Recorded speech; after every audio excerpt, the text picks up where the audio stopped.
I guess we're back. I thought we were going to go to a tune, but I guess not. And hey, you're listening to Time Out with Kevin Gallagher. This is the radio version of the program, and we were just on the air for the first hour with Tex Mars, author. We've been talking about the profound effect that robots are going to have on the society as we move forward. And it's going to be a profound effect. It's going to happen very quickly. And in my mind, it really connects together a lot of the different issues that we see going on that upsets many of us that are awake.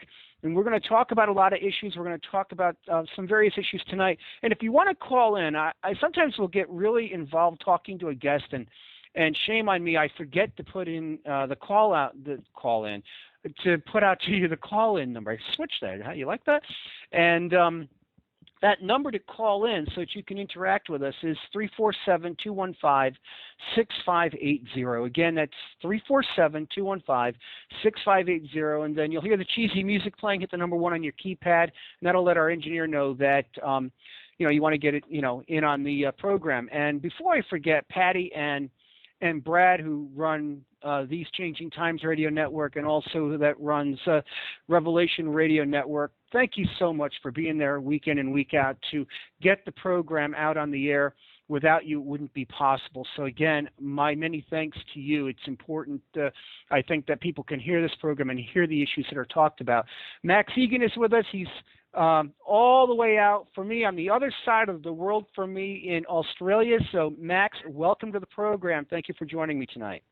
Nice to be here, Kevin. Thanks for asking me on, brother. Oh, you're very welcome. How would it be best to introduce yourself, background to the people who are listening?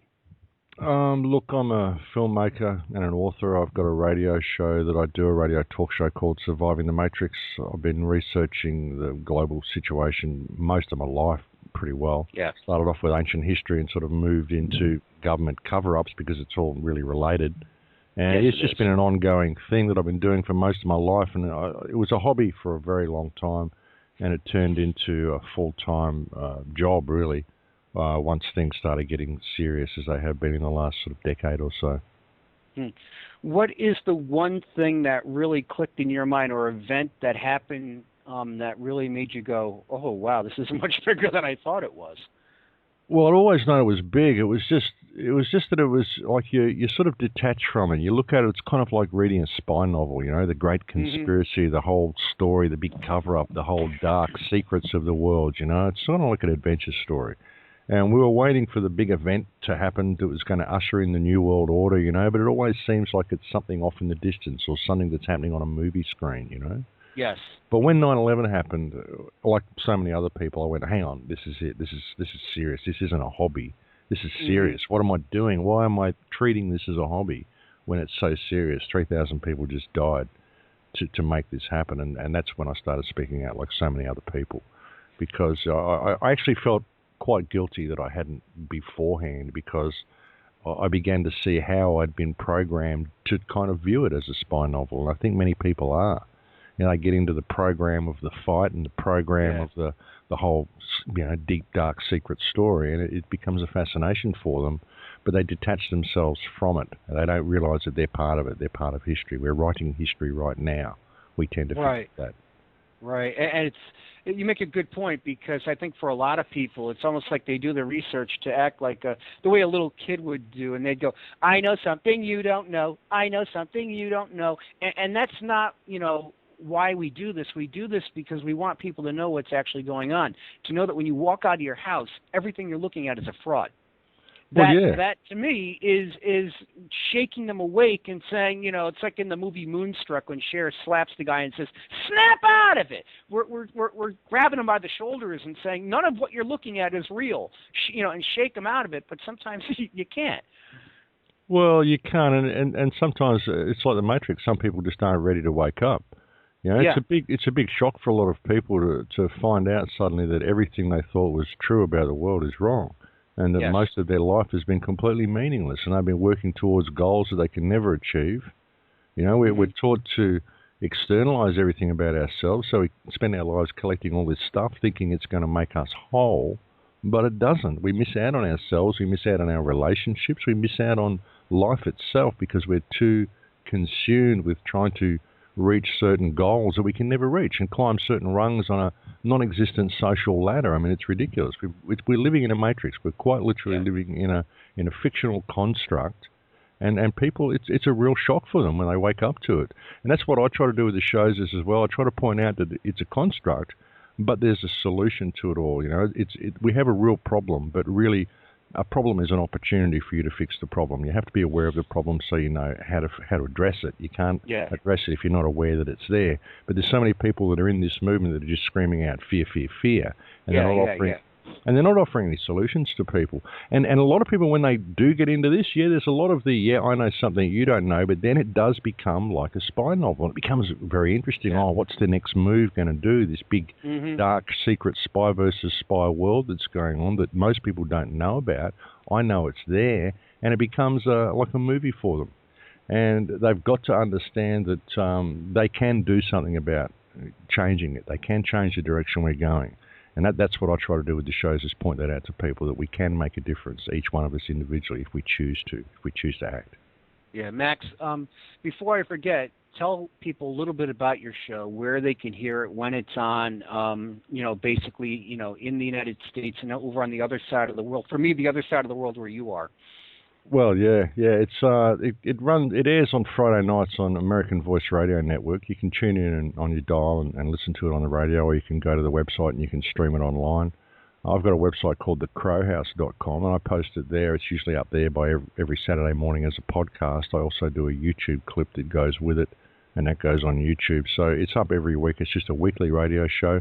I talk about the problems that we face, but I'm always trying to base it in solutions. I think people need to realize what their relationship with government is, and what their relationship to reality is, what their relationship to the earth and to each other is, what their relationship to themselves is. I mean, most people are so disconnected. They really are. They see the problem, but they feel like they're just a little person who can't make a difference. Yeah. And that's what I try to do with the show. It's called Surviving the Matrix. I believe that all of these problems that we're facing are opportunities. I think that we're actually at one of the most pivotal times in human history, where we're being presented, for the first time in human history, we're being presented with a real opportunity for freedom. Because with the internet and the way the world has been made smaller now, we've now got the whole workings of the mechanism laid bare for all to see. Everyone can see how controlled they are. Everyone can see how much they're being scammed, how much the wealth of this planet is being stolen by a very, very few people. Through this whole fictional system, this paper-based reality they've created, all this legislation that they call law, which actually does harm to people. So people are beginning to wake up and they're beginning to see it. And this, I believe, is the first time in human history that we've ever had this laid so bare for all to see. And this has thereby provided us with the greatest opportunity we've ever had for some real freedom, if we choose to act. Let me ask you this question. We're along with what you're saying. Do you think that the internet and these things and how you're explaining how, and I agree with you, it makes the world very small, because what we're doing right now couldn't have been done just a few years ago. You're sitting somewhere in Australia, I'm sitting somewhere here in the United States, and people all around the world have the ability to listen to this conversation right now and take it for what it's worth. That wasn't possible. But with the internet and the things that are available to us, it does some really incredible things. So the ability for people to have, the way I look at the internet is being like a big library where you have just unbelievable amounts of information. Some of it good, a lot of it bad, but it's available where it wasn't before. Do you think that the powers that be, the people that want to put this matrix into place, the ones that write the spy novel, however way you want to put it, the controllers, that this was intentional, or do you think it was partly intentional? Do you think that it was, we goofed, we shouldn't have given them this tool? Look, in some ways, but in many ways, no. I think it's all been done by design, because, I mean, there's a dark side to the internet as well. I mean, they can certainly track everybody and know who the dissenters are, where they are, what networks they've got. I mean, don't think that all of this isn't tracked, because it is. We've just seen this with the revelations of Edward Snowden. We already knew this, that they were doing it. What was beautiful about that was that it just showed everybody in the mainstream who thought we were all conspiracy theorists that, hey, it's actually true. They're tracking every single thing you do. So it's done that, but it's also got a darker side, because many people are very, very comfortable in the virtual world provided by the internet, But because of that, many of them are actually losing their life skills. If you look at the kids these days, a lot of them are losing their life skills. They're losing their ability to interact with people in a personal way. It's all done online. I mean, It's great in a way because it's non-judgmental. It doesn't matter whether you're black or white or fat or skinny or Chinese or Japanese or Korean or whatever you are. It doesn't matter.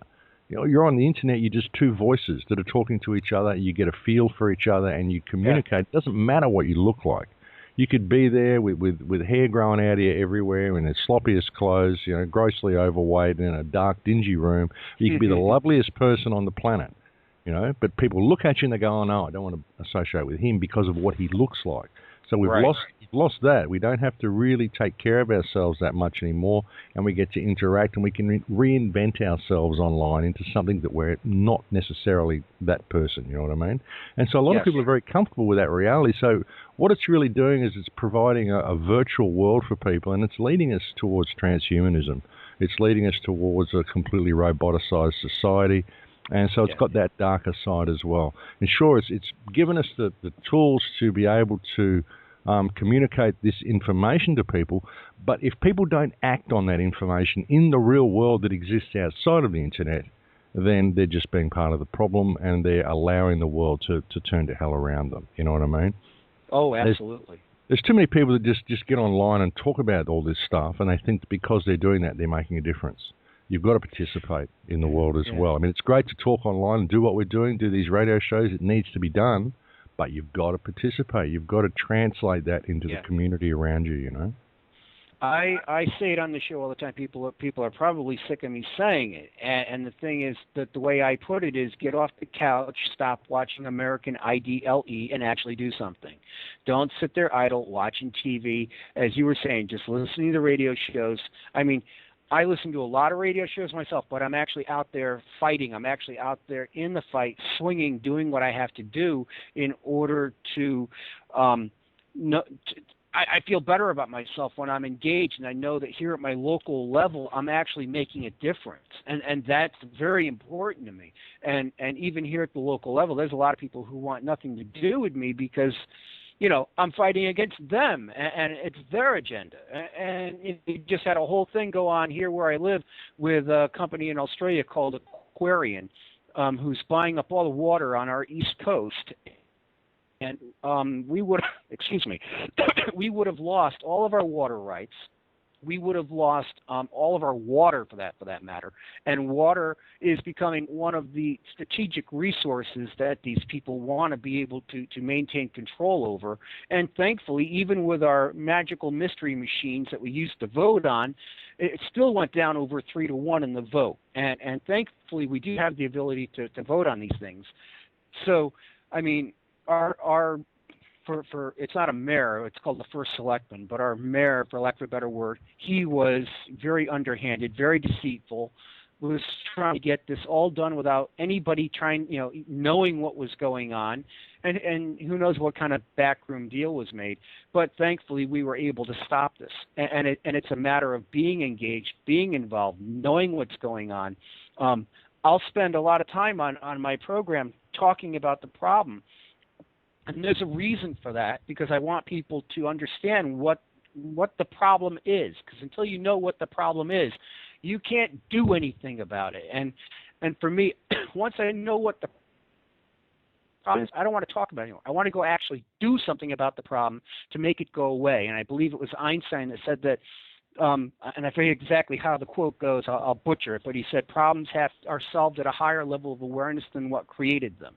So we have to get that higher level of awareness so that we can actually do something about the problem. Yeah, absolutely we do. We definitely do. And what people need to understand is that there's a higher problem. The real problem, I mean, all of the things like with the water table, what you're just doing with the water, this is a symptom of a higher problem. This is what I've been talking about on the show so very often. The whaling, the coal seam gas mining, all of these things that are being done, Agenda 21, this is what all this is about. The water table, it's all about Agenda 21, concentrated pockets of civilization and control of all the resources. And now that you've voted that out, they'll repackage it and they'll bring it back in another way with another company with a different title, and they'll present it to you in a different environmentally friendly way, how they're doing this to save the planet. And they'll do it. They'll keep pushing until they get it through. And if they don't, then they'll gradually dumb the population down through the education system. And they'll try it again in another few years once we've got more young kids enter the adult workforce and are able to vote. And they don't, they're not aware because the government controls all the education system, so they make sure that people are completely uninformed about these issues and that they think the government's their friend and that they need the government to look after them. Right. And they repackage it and they present it again. Eventually, they get the numbers that they need that are stupid enough to vote this stuff in. And that's the way they do it, But all these things are symptoms of the larger problem, which is government corruption. The problem is that we lack transparency in our government. We've forgotten what our relationship to government is. These people are simply public trustees. I've been beating this horse to death for 6 years on the radio saying, hey, guys, they're just public trustees. We actually employ them to look after our infrastructure for us. That is the function of government. That's the only function of government. That's the only reason we even need government. We only need government because they created a system whereby we need them, It's the nanny state, They've dumbed down everybody. They've taken everybody's life skills away from them, and now we need, new parents to look after us, and that they've created this whole situation. So that's what we need to do, is become aware of the fact that these people are simply public trustees, and if they are enacting legislation which does harm to the population, then they're in breach of trust. It's as simple as that. Yeah. And if we had the respect for each other in our communities that we should have, if we weren't so competitive because we've been forced to live within the parameters of this economic model, whereby we've got to spend our lives ripping each other off in order to collect the paper we need to pay to be alive. I mean, what sort of a scam is that? We get rid of that. We start to actually respect each other and respect our communities. The power of community could change the world in 3 seconds if we simply realise who and what we were. So that's the thing. Everyone's screaming out for freedom in this movement, but they're not aware of what freedom is, because freedom is 100% self-responsibility. That's what freedom is. Yes. And if you're not prepared nowadays, to do that... They don't want the responsibility. They want government to take care of them. Exactly, but they're all screaming out that they want freedom, And if you're not prepared to be 100% responsible for everything you say and do, or 100% responsible for your life, then you're not prepared to be free, Right. That's what freedom is, But we're taught that, no, you can't be that. It's dangerous to be free. You need the nanny state to look after you. We need to be able to do this. We have to have guidelines. You've got to get permits, and you've got to do this. You can't look after yourself. You'll hurt yourself, It's ridiculous. People are just completely disempowered, and it's all fear-based mind control. Al-Qaeda's out to get you. There's people, the thieves are going to come and break into your houses, and all this stuff's going to happen. It's going to be terrible. You need us. That's what government does, And that's the problem, The problem is that they're trustees. They're all in breach of trust, and they get away with it because we've forgotten who we are. What's interesting is when I first ran for public office, I ran for our town zoning board back in 1995. And my campaign slogan was a public office is a public trust. That was my campaign slogan. And because at that time, even going back on those years in my town, the public trust was constantly, being mashed on like a bunch of grapes when they're making wine. I mean, that's basically how the public trust was being treated. And so, I had won that election back then. I served the 4 years, and now I'm crazy enough to go and run again because of the fact that the police are so out of control that I see going on around the United States, and I know it's going on around the world as well. So now I'm right now trying to get onto the ticket to run for the police commission in my town so I can keep an eye on what's going there. I don't want to do it, but I sit there and I say to myself, if I don't do this, I'm going to be kicking myself because I know that somebody that like myself that knows what the agendas are, that what's going on, I need to be in that position to try to stop it. Well, yeah, I mean, you can do what you can. The problem is that, you get into those sort of corporate entities, you start getting involved with them, and you have to play by their rules. Oh, yeah. And if you don't, then you get quickly removed from power, or something gets set up and you suddenly find that there's a large controversy been created about you get named as a pedophile or whatever. Yeah. There's all sorts of things that they do. That. I know how to deal with that. I actually had the chairman of the Republican Party in my town write me a threatening email the other day. I'm not going to get into too much detail with it, but it's going to be dealt with this Friday night when I tape a show. We're going to deal with that and expose that, because the best way you deal with a threat is to make it public. It disarms the power of the threat. So all that's going to go public. And well, that's good. All that's going to go public, because he wants to do that in the dark. No. Big, giant searchlight's going to go on top of the threat so that everybody knows. And I've dealt with that crap before, and I actually have a backbone, so I don't back down to this crap. And, I believe, and I'll run this by you, I sincerely believe that if we can take our towns back, we take back our communities, that means for me in the United States, I can take back my state of Connecticut. Okay, if we can take back our town, we can take back our state. If we can take back our states, we can take back our country. If we can take back our countries, we can wrestle the power away from these psychopathic maniacs that are now believing they're controlling everything. Well, yeah, I mean, it's got to start with the individual. You got to take back yourself as well. I mean, that's what people have to do. They've got to. It's got to start with the individual. I mean, see, a lot of people said to me, why don't you run for office and why don't you do this and why don't you be our spokesperson? We'll go out and we'll fight and we'll get these guys. Yeah. And I say, well, the system's fiction. The system only exists on paper. It's not real. It's a matrix. If I fight it, I'm giving power to it. I'm saying it's real. You're real, and I'm coming to fight you. But it's not. It's a cloud. I'm fighting a cloud. It's fiction. Why am I fighting a non-existent enemy? I mean, that's insanity. I am who I am, and I have 100% responsibility for my actions, and I'm answerable only to my Creator, God, whatever I perceive that God to be. And I'm not even a particularly religious person, but that's who I'm answerable to. And if this system chooses to inflict itself upon me, well, I will defend myself against the system, against its fiction, but I won't attack it because it's fiction. I just won't comply with anything at once. I'll just live my life and do what I want to do. Yeah. And I always have. I don't participate in the system. I don't pay tax. I don't vote. I don't have anything to do with this system. And if it ever tries to come for me, I ask it to establish its jurisdiction, which it's never been able to do because it has no control over this vessel that I inhabit, which is my body. I inhabit this vessel. So if people really can understand the power of themselves that they have in themselves and their power to simply step away from this entire fictional system, the whole system would cease to exist. The problem is that people, they form these committees, these groups, and they go on the rampage to attack it. There's a figurehead that gets corrupted. It's an organization. They incorporate. They do all this. They become what they're fighting. And then they go out and they try to attack it using its parameters. To me, I say, no, it's fiction. I don't have to participate in it. Who the hell are you people? I don't care if you're in fancy dress. I don't care what your uniforms are and what titles you've given yourselves. You have no jurisdiction over this vessel that I inhabit. We just lose our guest. No, I'm still here. Let's take a look and see. Yep, we just lost our guest. Let's see if we can get Max back on the program. And we have been talking with Max Igan, who is out in Australia, and we're going to try to get him back on the program. If you want to call in and talk with us, the telephone number is 347-215. Yeah, but Max, I see you typing. I can't hear you, but very interesting. I can't hear you, but you can hear me. Very interesting. Let me do this. 347-215-6580 is the call-in number. And let's just see here what we can do to get Max back on the program. Max, are you there? Yes, I am. Can you hear me? Oh, there you are. We hear you loud and clear now. Why don't you kind of pick up where you left off?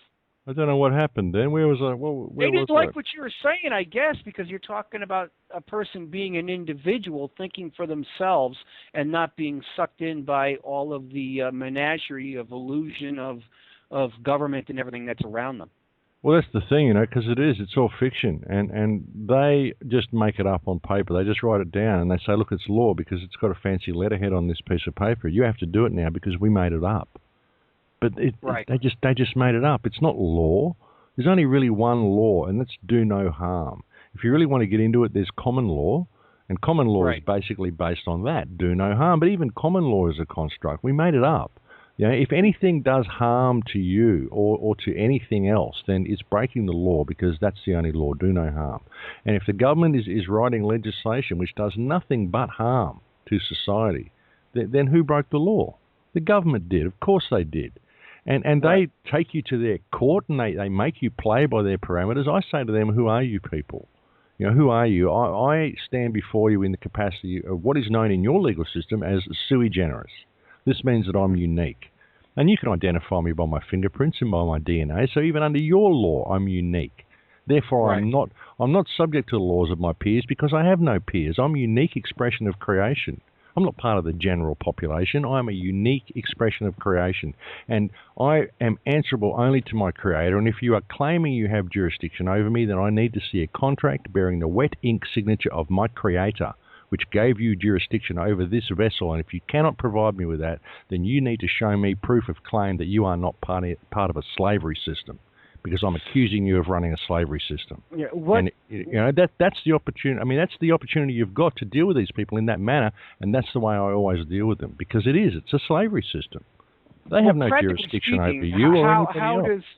Practically speaking, how does somebody go about doing that? Because I have a friend right now that is sitting in jail, very good friend of mine. He is sitting in jail for doing absolutely nothing. And they railroaded him into jail, and he tried a lot of this, what people would call commercial law and this and that. And I'll tell you right now, he's living proof that commercial law crap does not work, because that boy is sitting in jail for 4 years for doing absolutely nothing. Exactly, because they make you step into their system. You know, they make you go in and enter a plea. I'm not guilty. Well, hang on, I'm not even entering a plea. I haven't been presented with a valid law to plead to. You haven't established your jurisdiction over me yet, because I am sui generis. I can't move past this point. I can't enter a plea. I can't even enter your court until I find out who you are, because by even coming to my house and accusing me of breaking one of your rules that you wrote on a piece of paper, I'm accusing you of being a slave trader. And you need to show me proof of claim that you're not, by providing me with a wet ink signature bearing the jurisdiction, the contract, bearing the wet ink signature of my creator, which gave you jurisdiction over this vessel that I inhabit. You know? How does one practically enforce that, though? Because what I saw, and I'm just playing devil's advocate with you. So no, that's okay, but that's okay. Well, it's, the thing is that's the approach that you have straight away when they take you to court. When you walk into court and you tell them you're there in the capacity of sui generis, who are you people? Why are you using my name? Oh my God! Let's see if we can get Max back. Are you there, Max? Yes, I am. Oh, there you are. Okay. It seems like every time you get to a really good point, you kind of disappear. But it happens. What I was going to say, it happens when I try to discuss this with people. But the thing is, when you get to their court straight away, before you don't offer them a plea. As soon as they call your name, you say, yes, I'm here regarding that matter, and I'm here in the capacity of sui generis. I need to know who you people are, why you've called me to this room. You need to establish your jurisdiction over me. Straight away, first thing, before you do anything else. Because they can never establish that jurisdiction, because they don't own you. It's a slavery system.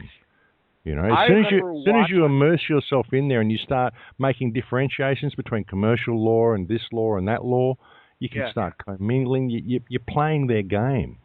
You know, it's all fiction. It's all fiction. All commercial law. All of it is fiction. We wrote it all down on paper. We made the whole thing up. All of it is fiction. Even most of the free man movement, it's fiction. You know, they're talking about this and that, and, you know, is the Queen of England valid because the stone of Scone was moved and all that? It's a stone. Who gives a damn who sat on what stone, who dreamed what, who gives a hell what they wrote on what piece of paper somewhere, what king conquered what country, who drew some border on some map and named some piece of land a country? Who cares? We made the whole thing up. What is real is life and people. That's what's real, life on this planet and this earth, and what we could be as a species if we chose to go in that direction. All the rest of it's fiction. We made it all up, you know. It's quite a thought to think what we could be instead of the crap that we're going through now. Well, yeah, see, that's my approach to the whole thing. I mean, I think there's a lot of great work been done with the free man movement and with all the whole exposing of the commercial fiction and all this stuff. It's all great to expose the fiction, but people need to realize that the operative word here is fiction. It's all fiction. You know, the valuable wealth on this planet is life. You know, we've been taught that it's all this external stuff, and we've got to abide by all these rules, when all of these rules do is do harm to the planet. You know, the system's created these rules to protect itself so that the wealth of this earth can be stolen from the people and transferred into the hands of very, very few at the top who control the whole thing. But it's all fiction, and we can step above it all. I mean, even with what I'm saying about sui generis and how they have no jurisdiction, it's difficult for most people to do this because they don't have the confidence in themselves to be able to do it. They're all looking for the silver bullet, the piece of paper, the line. They can go into court and they can deliver this to the judge because they're going in there with the attitude that I'm going to fight this guy, I'm going to beat him at his own game. I don't go in with that attitude. I just go in there with the attitude that it's all fiction. Who are you people? You know, you made this whole thing up. Who are you? Show me. Show me who you are. Show me how you have jurisdiction over this vessel that I inhabit. Who am I? I'm a frequency of consciousness that inhabits this biological vessel. Yeah. That's what I am. I am living flesh and blood, a frequency of consciousness inhabiting the vessel given to me by creation for the experience. Who are you people? How do you claim to have jurisdiction over this vessel that I inhabit when I've done no harm in any of my actions to anybody? You know, and that's my attitude to these people. I don't fight them. I treat them all with respect. I treat them all as my brothers and my sisters. They've all just been brainwashed. That's why they're doing what they do. I don't want to fight the judge. Like the judge is just a poor guy or a poor woman who thinks that this fictional system's real. The poor judge is brainwashed. He's probably got ulcers from all the people and all the lives and the people he's destroyed. And these police officers, I mean, you can't even get a job as a police officer if you've got an IQ over 105. These people aren't exactly intelligent. How can I hate them? They don't know what they're doing. It's pretty awful because I'll tell you a story. I worked with autistic teenagers years ago. And I was in our local mall with one of my guys, and he started acting up. And of course, you know, one of the local police come by, and I can see him reaching for his belt where his gun is, and I yell over to him, "He's autistic." And the cop just completely froze, and he stepped back, and he goes, "You better deal with this." I go, "I am, but you're going to need to step back." You know, and I dealt with it, and I kind of got the guy out of the mall and into the van. And now, I mean, you're looking at, there were two videos that I came across this week. One with a 8-year-old kid that's being taken from his mother, and the kid is obviously upset. What kid wouldn't be? And the cop turns around and just hauls off and smacks him. And I mean, I'm just like, you got to be kidding me. And then the next video that to me is pretty significant is there's a mentally disturbed 12-year-old girl.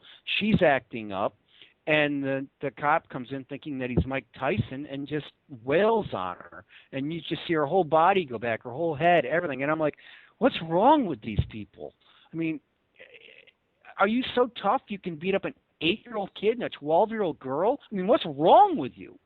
Well, what's wrong with these people? Well, they're trained to be that way. I mean, we've got a society that's trained to nurture sociopathy in people. It's trained to create people that are sociopaths and people that do this. Most of these cops come from broken homes. They've been picked on at school. They've got huge chips on their shoulders. And they get out and they get in the police force, and they're pretty stupid. They've got not high IQs. And they go out there and they just inflict themselves upon people because they can. It's just unfortunate. That's the sort of society that we've created. And what people have to understand is that what this is terrorism. If you look up the Oxford Dictionary definition of terrorism, it's described as violence or the threat of violence carried out against civilians as a means of coercion, often for political reasons. Right. And this is what police officers do to civilians every single day. If you do not do what a police officer says, they threaten you with terrorism. That's what they do. I've openly called them terrorists in public. When I've seen them abusing people and arresting people and being violent with people, I've started filming it and I've called out and called them terrorists. And, I've asked them if they're slave traders when they've tried to question me. Why are you questioning me? Are you a slave trader? What makes you think you have a right of jurisdiction over me? But you can, like I said, you can do this when you're in a public place. You can do this when you're in a crowd of people. It's very difficult to do on your own sometimes. I mean, you've got to pick your fights. I'll never stand up against 3 cops on the side of the road if they've pulled me over in a car and I'm by myself, because I'll just beat you up and tase you because they can. They'll say you did whatever they want to say. and they'll do what they can. I mean, they've killed people on the side of the road. So, I mean, you've got to pick your fights with these people. But if you've got the whole community that actually respects each other and understands who and what they are, understands they are each a unique expression of creation, that no one has jurisdiction over them, that we created government to manage our infrastructure for us, that's its only purpose. And that if we had respect for each other, we'd have the power to stand up and fix this in one day. And the only reason we don't have respect for each other is because we're kept in a constant state of competition and disrespect for each other via this system. It does that. That's what we've all been trained to do this stuff. We're all running programs, you know. Well, I think we can fix things really easily, you know. What bothers me is I see the natural progression. You go back to that famous video of the guy saying, "Don't tase me, bro," and everybody in the room that's watching this exchange, they just kind of sit there horrified. They don't say anything. They're just watching it. And I'm like, why isn't somebody helping this kid? He's done absolutely nothing, and he's being assaulted by these guys. I mean, somebody help him. And, you know, they didn't do anything. And then you see the difference with the 8-year-old kid, and I wish I could just play the audio. I can't, because there's just one F-bomb after the other that people are hurling at this cop. And as soon as the cop hits this kid, the people just start flipping out. And they're like, "We know where you live. You know, how about if we come after you and your kids? I mean, and blah, blah, blah, blah, blah." And you see the progression. And so what I'm waiting for, unfortunately, is at some point, are 50 people going to jump that cop in the street as he's dragging somebody's kid off?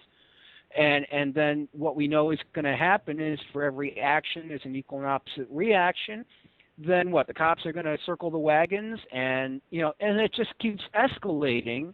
Where does it end? And the way the cops deal with things is a natural escalation. They try to escalate above whatever the situation is so that they can impose their will, and that itself is an escalation if you're dealing with the wrong type of situation or the wrong type of person who has no qualms about getting violent.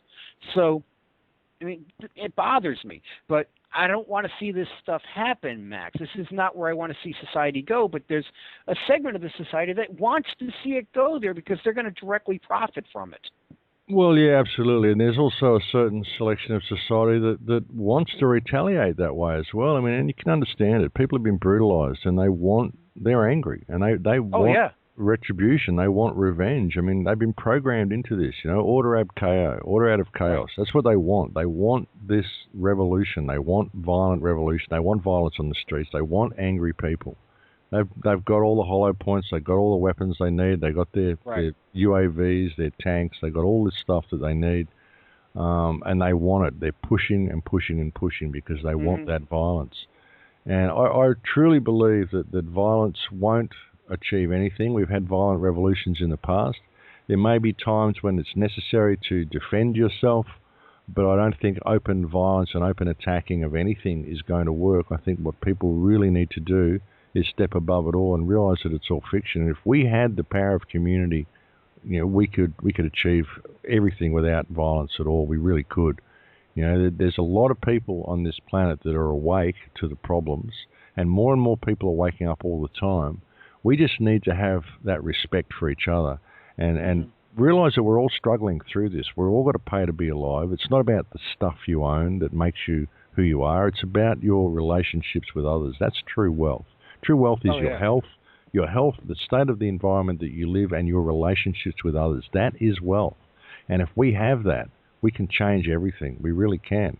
And I think that, we excel in hard times, and the more difficult they make it, the more helping hands you're going to see being offered to people from the community around them.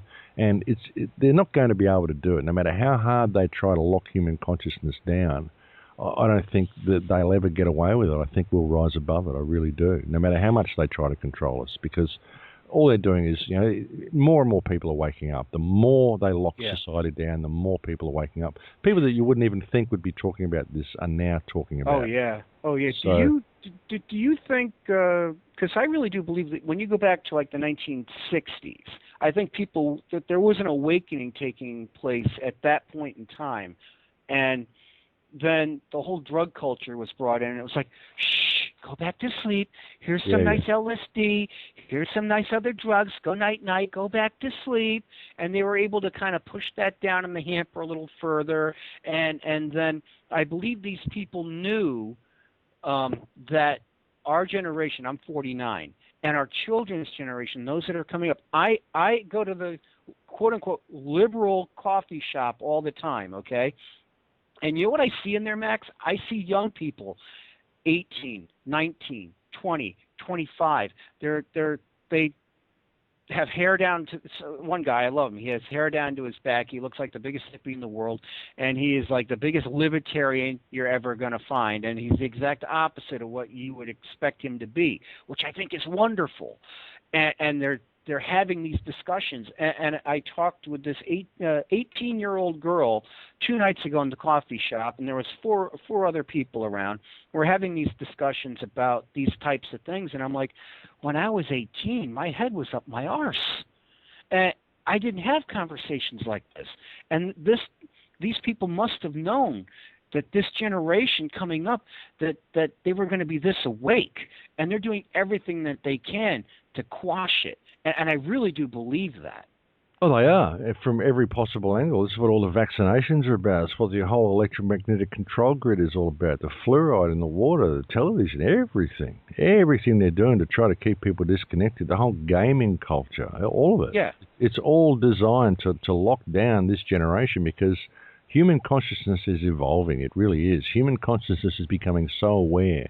Kids are being born so aware. Without the vaccines, I've got friends who've got this 2-year-old girl. You've got to hear the vocabulary on this little 2-year-old girl. She's amazing, this little kid. No vaccines. You know, she's a totally healthy little girl, and she's treated like a real person. She's not treated like a child. She's given free rein to be herself. You know, she's kept in line. She's got a very, very good mother who you know, always makes her clean up after herself and be responsible. You know, and she's an amazing little 2-year-old. So this is what we're seeing. All the new kids that are being born are just incredibly, you know, connected. And yeah, there's a huge, huge push to lock human consciousness down. But like I said, the more they do it, the more people are waking up. They're becoming aware of it. All the truths come out about fluoride, the truth about all the toxins and the GMO food and what they're doing. I mean, it's disgusting. So, you know, people are beginning to realize that all of the little problems that they're facing are all symptoms. We can step above it all. There is a higher harmonic. The higher harmonic is government corruption itself. The government that have put all this legislation in place has allowed all these corporations to run amok. Okay, well, it's controlled by banking cartels above that, but it's the governments that really have put the legislation in place through the dictates of the banking cartels, whatever. The government is the vector. The government is where all the paper-based matrix comes from. And these people are simply public trustees. They're our employees. We're above that. We can step above the whole thing and realize that we're only answerable to our creator, whatever we perceive that to be. All the rest of it is fiction. We made the whole lot up. And we can change it any time we want. All we have to do is respect each other. And we can do it, you know. I mean, we're all unique, and we're all individual, and we're all valid. Everybody's valid. Everybody has a completely unique and valid perspective of reality. I mean, you're here talking on the radio. You want people to respect you and to know you and to see your perspective as valid. So why would you look at anybody else's perspective as being invalid? Because they're just as important as you, and we all are. So once we can realize this, all the barriers break down.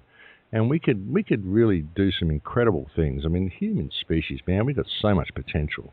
This whole society, it doesn't serve humankind at all. I mean, I don't even know why or how we would come up with something like this civilization, because it doesn't serve us. It doesn't serve the planet. It's not supposed to serve us. It's supposed to serve them. That's the thing. You know, it's there to serve them. And it's really... the more I learn, the more disgusted I am by it. And I've noticed that as I've learned certain things that were just, to me, so evil, so dark, that it would take me a while to assimilate it. I would get sometimes really depressed, and I'd have to just kind of work it through my system and then come out the other side in one piece and then I get a leap in my understanding, but it's just like, man, are things really that dark and that evil? I mean, is some of this stuff really that bad? And I have to look at myself in the mirror and say, you know what, Kevin? Yeah, it is. Unfortunately, some of this stuff really is that evil and that bad. And you just learn how to deal with it, because for me, Max, when people go through that process of waking up, I call it the rude awakening, because you find out that, all this is a big fraud.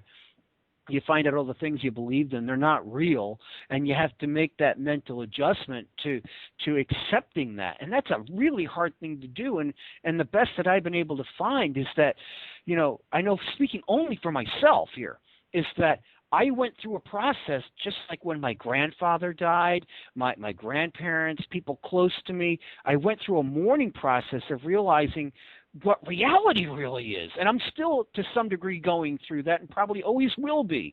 But as more of the big picture, becomes clear. Like when you focus in on a camera on a particular object, and I'm like, oh, my God, Mamma Mia, this stuff is just, what do I do? And oftentimes I've told people on this program, when you look at what we call the New World Order, it's not a bunch of blind guys feeling an elephant to try to figure out what it is. I say it's a bunch of blind guys feeling a blue whale and trying to figure out what the heck is sitting in front of them, because it's that big. You know what I'm saying? It is. It's pretty huge. It is pretty huge, and it's been going on for a long time. And it's. I mean, New World Order. It's an interesting term. They want a New World Order. Nobody wants it, but we don't want the old world order. You know what I mean? The old world order is what's created this, and nobody wants change. They want change, but they don't want change. It's an interesting dichotomy that they've set up with the whole new world order thing. Yeah. So they hijack all the ideas as well, because we do need some sort of new world order. We need a new world, but without the order, I guess. Yeah, without them, actually. We don't want that control. We don't need things to be orderly. Nature isn't supposed to be orderly. Life isn't supposed to be orderly. It's supposed to be open and creative and spontaneous and synchronistic. That's what life should be. We don't need that order. What we need is self-responsibility. You can't order anything. You'll never be able to order human consciousness and get it to react the way you want until you can roboticize it, which is what the whole transhumanist agenda is all about. Yes. This is what all the whole GM food's about, the fluoride. I mean, this all leads down to transhumanism. It's what the internet's about. I actually put out a film last year called Transformation that you'll find on my website, thecrowhouse.com. It's also on Vimeo, where I talked about transhumanism and where they're going with nanotechnology and all this sort of stuff. So that's what they're trying to do. They're trying to create this singularity. We're not realizing that we're already part of a singularity. We're already part of a single consciousness. We've just forgotten who we are as individuals. And I think that's the important thing. And there's no way we can fight against this system. There's no way you can vote people in and vote people out. There's no movement we can form. What we have to do is discover ourselves and step away from the fiction. That's what we have to do. That's the only remedy that will ever be found, is to rediscover ourselves, rediscover our connection to life. It's not in stuff. It's not in trinkets. It's not in your new car or your big front door. It's in your heart. And many people go through life without ever discovering themselves. And that's what we have to get back. That's where the remedy lies. Yeah, because what you're talking about leads right back to Edward Bernays and the way that he was able to change the way society worked. I mean, through advertising. He was called the father of modern advertising. And you look at a film like Century of the Self, and they talk about the fact that when you went out to buy something, you bought it because you and the wife sat down and figured, well, we need to get this because we need it. When now, I mean, you see every ad on television.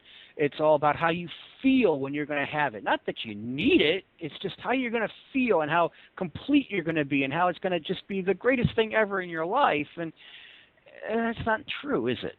No, it's not. I mean, the greatest thing in your life is your life, is your health and your relationship with those around you. I mean, even you think about it, everywhere you go to France. I love France. Well, what was good about France? It was the people you met while you were there. Yeah. And the times that you had. Wherever you go, you might be in Connecticut, you could be in Arkansas. It doesn't matter where you are. It's the people. It's the quality of the relationships you have with the people and with the place, the earth where you are. That's what makes a place good. It's the relationship. It's your connection to the life around you that makes any place good. Doesn't matter where it is. Anywhere can be good if you have that connection. And that's what we've lost, Would you agree? For me, when I look at what's going on, everything that these guys are about is controlling everything. You're looking at the ultimate control freaks. So for me, I mean, I am always telling people, even when I had this conversation at the coffee shop, I'm telling them, think for yourself, be an individual, because to me, that's the one thing that scares them the most is, oh my God, we got one that can think for themselves. They're not part of the herd. That they've broken off from the herd mentality and they're an individual. Yeah, they don't like individuals. And that terrifies them. Well, they do, but they're psychopaths. See, this is the way psychopaths think. Psychopaths don't like anything they can't control, or anybody that might think outside of the box. They like to manipulate everybody, and they like everyone to do what they want them to do.